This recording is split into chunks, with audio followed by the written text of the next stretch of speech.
अस्सलामुअलैकुम वरहमतुल्लाहि वबरकातुहू। कैसे हैं आप सब? उम्मीद करती हूँ खैर आफियत से होंगे, ईमान की बेहतरीन हालत में होंगे। तो आज मैं आपके साथ शेयर करने वाली हूँ इम्तिहान सेकेंडरी अरबी फारसी का 2023 का एग्ज़ाम पेपर। ये एग्ज़ाम मैंने किठोड़ में दिए थे एंड मैं मवाना से हूँ, जिससे आप सब जानते होंगे। और हमारा जो सेंटर था वो ललियाने से हमारा किठोड़ गया था। तो यहाँ अब जैसे मैं आपको बता रही हूँ, मेरा मकसद है आपको एग्ज़ाम के बारे में बताना। मैं आपको एग्ज़ाम की अपडेट्स देती रहती हूँ। मैं यहाँ पर आपको पुराने क्वेश्चंस पेपर शेयर करती हूँ, क्योंकि इन क्वेश्चंस पेपर से भी आपकी काफ़ी ज़्यादा हेल्प हो जाती है। आपको पता चल जाता है कि किस तरीके के हमारे क्वेश्चंस आते हैं। तो ये सेकेंडरी अरेबिक का एग्ज़ाम है, मीन्स जो मदरसा बोर्ड से जो 10th क्लास होती है उसको सेकेंडरी अरेबिक कहा जाता है। Class secondary Arabic Persian, subject Diniyat Sunni. तो ये दीनियात सुन्नी का सब्जेक्ट है। हमारे पास 6 सब्जेक्ट होते हैं। ये दूसरा पेपर आज मैं आपके साथ शेयर कर रही हूँ। बाकी के 4 पेपर्स भी इंशाल्लाह आपको मेरे चैनल पर जल्दी मिल जाएंगे। ठीक है, 80 नंबर का पेपर है, 20 नंबर का प्रैक्टिकल होता है। वक्त है हमारा 3 घंटे का, 3 आवर्स का हमारा एग्जाम पेपर का वक्त होता है एंड 15 मिनट्स आपको पढ़ने के लिए भी दी जाती हैं। काफी इजी क्वेश्चंस होते हैं। तो यहाँ पर सबसे पहले हम नोट पढ़ लेंगे। ये पर्चा सवालात 4 हिस्सों पर मुश्तमिल है। हर हिस्से की हिदायत को पढ़ें और उसके मुताबिक सवालात के जवाब दें। तो सबसे पहले हमें हेडिंग को पढ़ना है कि हमें कितने क्वेश्चंस के जवाब देने हैं, उसके अकॉर्डिंग हमें अपने पेपर को सॉल्व करना है। ये है हमारा फर्स्ट पार्ट, हिस्सा अव्वल। तमाम सवालात के जवाब दें। हर सवाल के लिए 1 नंबर मुतय्यन है। हर सवाल 1 नंबर का है फर्स्ट पार्ट का, और हमें सारे सवालों के जवाब देने हैं। तो पहला सवाल है हमारा, सूरह फातिहा कितनी आयतों पर मुश्तमिल है? सूरह फातिहा तो आप सब जानते ही होंगे, अलहम्द शरीफ की जो सूरत है, कुरान की पहली सूरत, वो सूरह फातिहा है। और उसमें कितनी आयतें हैं ये भी आप सबको पता होगा। तो हमें इनमें से 4 ऑप्शन दिए गए हैं, जो करेक्ट है उसको टिक करना है। दूसरा सवाल है आपका, हदीस के लग़वी मायने क्या है? इनमें से जो करेक्ट है उस पर टिक करना है।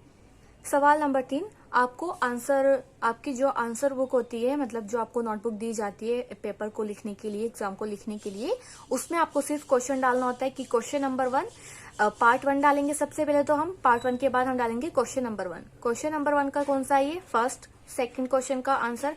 फर्स्ट क्वेश्चन का आंसर जैसे अलिफ। ठीक है, जैसे फर्स्ट क्वेश्चन का आंसर अलिफ है तो हम लिखेंगे फर्स्ट के आगे अलिफ और साथ लिख देंगे। सेकंड के आगे हमने क्वेश्चन नहीं उतारना, जो सा पार्ट सही है उसको चूज करेंगे और वो लिख देंगे। सिर्फ ऐसे लिखना होता है, ना तो सारे ये उतारने होते हैं, कुछ भी नहीं लिखना होता। सिर्फ ये क्वेश्चन डालेंगे और जो सा पार्ट सही है वो पार्ट लिखेंगे और उसके आगे का नाम लिख देंगे। ठीक है। सवाल नंबर 3, फिक्ह के लग़वी मायने बताएं। फिक्ह के जो लग़वी मायने हैं वो हमें यहाँ पर चूज करना है। क्वेश्चन नंबर 4, तफसीर के लग़वी मायने बताएं। इस तरीके के क्वेश्चंस आते हैं, लेकिन मेरे पास जो बुक थी उसमें से कोई क्वेश्चन नहीं आया था, तो मैंने सारा पर्चा अपने पास से ही किया था। सवाल नंबर 5, बिस्मिल्लाहिर्रहमानिर्रहीम पढ़ना वुजू में कैसा है? सवाल नंबर 6, वुजू में नियत करने का क्या हुक्म है? सवाल नंबर 7, सीरत रसूल अरबी के मुसन्नफ का नाम बताएं।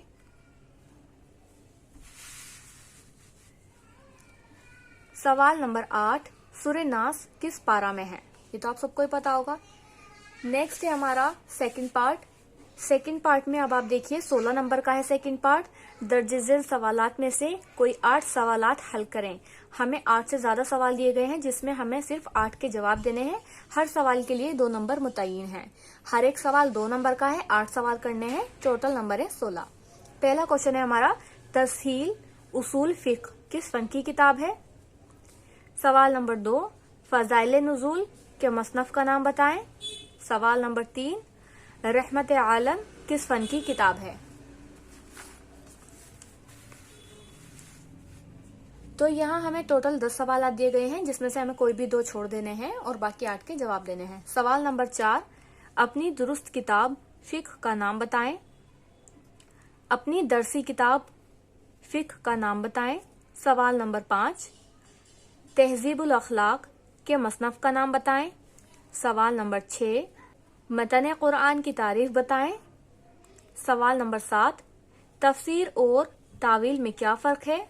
सवाल नंबर 8, शान और नुज़ूल किसे कहते हैं? सवाल नंबर 9, इफ्तिखार अहमद आज़मी साहब की वो कौन सी किताब है जो आपके दर्स में शामिल है? सवाल नंबर 10, नूर अली ज़ाह के बारे में आप क्या जानते हैं? निहायत ही इख्तिसार के साथ जवाब दें।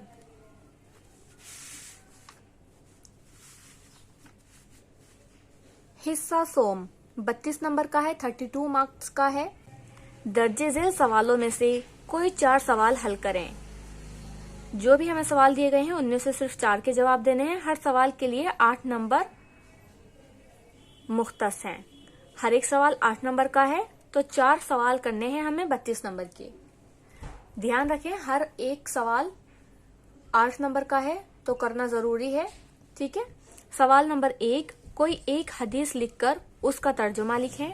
कोई भी छोटी सी हदीस आप लिख सकते हो, तो इस तरह की आप कोई भी एक आध हदीस याद कर लेना, इससे रिलेटेड आपका क्वेश्चन आ सकता है। और जैसे इस फला फिक की किताब का क्या नाम है, फला फिक के दरसी निज़ाम क्या है, इस तरीके के क्वेश्चंस आते हैं, इनको आप ध्यान रखिएगा अपनी किताब में से। सवाल नंबर 2, ये अरेबिक में लिखा हुआ है एंड इसके हदीस पाक की तशरीह करें। ये हमें एक हदीस दी गई है, तो जैसे ऊपर लिखा है कोई एक हदीस लिखकर उसका तर्जुमा कीजिए, तो आप ये हदीस भी वहां नोट कर सकते हो और इसका तर्जुमा लिखना है। हदीस पाक की तशरीह करें, ये हदीस दी गई है, इसकी तशरीह हमें इसके जवाब में लिखनी है, ठीक है। तो इस तरह से भी आपको क्वेश्चन मिल जाएंगे। पहले आप एक बार इत्मीनान से अपना पेपर पढ़ लें, उसके बाद सवालों के जवाब दें। सवाल नंबर 3, तयम्मुम करना कब जायज है और इसकी शर्तें क्या क्या हैं, तहरीर करें। सवाल नंबर 4, या अय्युहल्लज़ीना आमनुस्तईनु बिस्सब्री वस्सलात इन्नल्लाहा मअस्साबिरीन की तफसीर कीजिए। इसकी तफसीर हमें लिखनी है, तो इसके बारे में आपको जो समझ आता है आप वो लिख सकते हो। ए लोगो जो ईमान लाए हो, ए लोगो जो ईमान लाए हो, मदद मांगो सब्र के साथ और नमाज के साथ, बेशक अल्लाह ताला सब्र करने वालों के साथ है। ये मीनिंग है इसका। सवाल नंबर 5, सूरह फातिहा लिखकर उसका तर्जुमा करें। सवाल नंबर 6, सब्र व शुक्र की तारीफ करें। सब्र भी आप जानते हैं, जो हम किसी चीज के लिए खुद को रोक लेना, और शुक्र किसी चीज के लिए शुक्र अदा करना। तो ये भी आप कर लोगे, और सूरह फातिहा का भी हो जाएगा, और ये तयम्मुम का भी बहुत आसान है, और ये हदीस का भी, ये सारे क्वेश्चन आसान है, जबकि 4 के ही जवाब देने हैं, ठीक है। सवाल नंबर 7, किताबुल्लाह, इज्मा और क़ियास की तारीफ कलमबंद करें। सिर्फ 4 पेज का पेपर होता है। सवाल नंबर 8, सजदा सहू कब वाजिब होता है और इसके करने का तरीका लिखें। इंशाल्लाह जल्द ही इन सब सवालों के जवाबात की भी वीडियो मैं बनाऊंगी। मेरे पास जो किताब है उसमें से मैं आपको लेसन वाइज, इंशाल्लाह लेसन वाइज की वीडियो मैं बना लूंगी, तो आपके एग्जाम के लिए अगर आपके पास बुक नहीं है तो वो आपके लिए काफी हेल्पफुल रहेगी। और इस तरह के जो क्वेश्चन हमारे पेपर में दिए गए हैं, इंशाल्लाह उनके जवाबात की भी मैं वीडियो बनाऊंगी। हिस्सा चाहरम, ये 4th पार्ट है 24 नंबर का। दर्जे झेल सवालों में से कोई 2 सवालों के जवाबात लिखें। हर सवाल के लिए 12 नंबर हैं। जवाब कम से कम 300 अल्फाज में होना चाहिए। 300 अल्फाज का मतलब है कि हमारा जो क्वेश्चन है उसका जवाब कम से कम 3 पेपर पे आना चाहिए, 3 पेजेस पर आना चाहिए। तो आपको खुला खुला करके लिखना है ताकि वो 400 से 500 लफ्जों का लगे, ठीक है। आपको दोनों साइड इतनी इतनी लाइंस लगा देनी है अपनी नोटबुक में, और सिर्फ बीच बीच में लिखना है, काफी गैप देकर। ज्यादा भी गैप नहीं देना, इवन जितना यहाँ पर लिखा हुआ उससे तो ज्यादा ही देना है, ठीक है। सवाल नंबर 1, इज़ा जा नस्रुल्लाहि वल फतहु व राइतन अन्नासा यदखुलूना फी दीनिल्लाहि अफ़वाजा फसब्बिह बिहम्दि रब्बिका वस्तगफिरहु इन्नहु काना तव्वाबा। आयात बाला का तर्जमा, तफसीर, शान नुज़ूल और फजाइल तहरीर करें। सब कुछ हमें इसके बारे में लिखना है। सवाल नंबर 2, 3 में से 2 के जवाब देने हैं। सवाल नंबर 2, मसारिफ ज़कात की तफसील लिखने के बाद ये भी लिखें कि ज़कात देना कब वाजिब है और कब पेशगी ज़कात अदा की जा सकती है। सवाल नंबर 3, मौलाना सैयद अब्दुल हई हुस्नी रहमतुल्लाह की हयातो खिदमात पर एक मुफस्सिल मजमून कलमबंद करें। ये हो गया हमारा पेपर यहाँ पर कंप्लीट। इनके जवाबात आप ऑनलाइन सर्च कर सकते हो, गूगल पर सर्च कर सकते हो, आपके पास जो किताब है उसमें आप देख सकते हो। इससे मिलते जुलते सवालात ही आपके आते हैं, ज्यादा हार्ड पेपर नहीं होता। आप इसको तैयारी ना भी करें तब भी आप दे सकते हैं। मैंने मदरसा बोर्ड से कभी भी कुछ नहीं पढ़ा, तो फिर भी मैं आपको इसके बारे में यहाँ पर शेयर कर रही हूँ। मदरसा बोर्ड से मैंने फर्स्ट टाइम एग्जाम दिए थे 2023 में। अभी जैसे 2024 चल रहा है, तो अभी साल 12th का फॉर्म भरे जाएंगे, तो इंशाल्लाह मैं 12th का भी फॉर्म भरूंगी। और मैंने मदरसा बोर्ड से कभी कुछ नहीं पढ़ा, लेकिन फिर भी मैंने इन एग्जाम्स की तैयारी की है। एंड इसमें जो इंग्लिश और हिंदी का जो पेपर होता है वो सेम उसी की तरह होता है जैसा आपका यूपी बोर्ड में या सीबीएसई बोर्ड में होता है। सेम जो हमारा यूपी बोर्ड में होता है ना, सेम उसी के अकॉर्डिंग आप किसी भी मॉडल पेपर से स्कूल का जो होता है उसी से भी आप हिंदी और इंग्लिश की तैयारी कर सकते हो, जिसमें आपका ग्रामर वगैरह भी आता है। तो ये सारा तो आप कर ही लोगे अगर आपने 10th किया हुआ है। मुझे ना 12th किए हुए 8 साल हो चुके हैं एंड 10th किए हुए मुझे पूरे 10-11 साल हो चुके हैं। और जो अब मैंने 8-10 साल बाद मैंने मदरसा बोर्ड से एग्जाम दिया, तो मेरे लिए काफी हार्ड था वो। लेकिन अगर आप पढ़ रहे हो, अभी कॉलेज में हो, 9th 10th क्लास में हो या 12th में हो, तो अगर आप अभी ये मदरसा बोर्ड का फॉर्म भरोगे तो वो आपके लिए ज्यादा बेटर रहेगा। आपके नंबर्स बहुत ज्यादा अच्छे आएंगे क्योंकि आप ऑलरेडी 10th कर चुके होगे और ज्यादा टाइम भी नहीं होगा। क्योंकि जैसे मुझे ज्यादा टाइम हो चुका था तो फिर हम लोग भूल जाते हैं। तो अगर आपके 2-3 साल हुए हैं, आप कॉलेज जाते हो, तो आपके लिए ये बेटर ऑप्शन है। और इसमें जॉब के भी बहुत ज्यादा चांसेस होती हैं, बहुत वैकेंसीज निकलती है मदरसा बोर्ड के लिए जॉब की। तो आप इसकी तैयारी जरूर करें और आप इसका एग्जाम दे सकते हो अपने आसपास के किसी भी मदरसा वगैरह में बात करके। आपको इजीली वहां पर एग्जाम के लिए आप एबल हो जाओगे।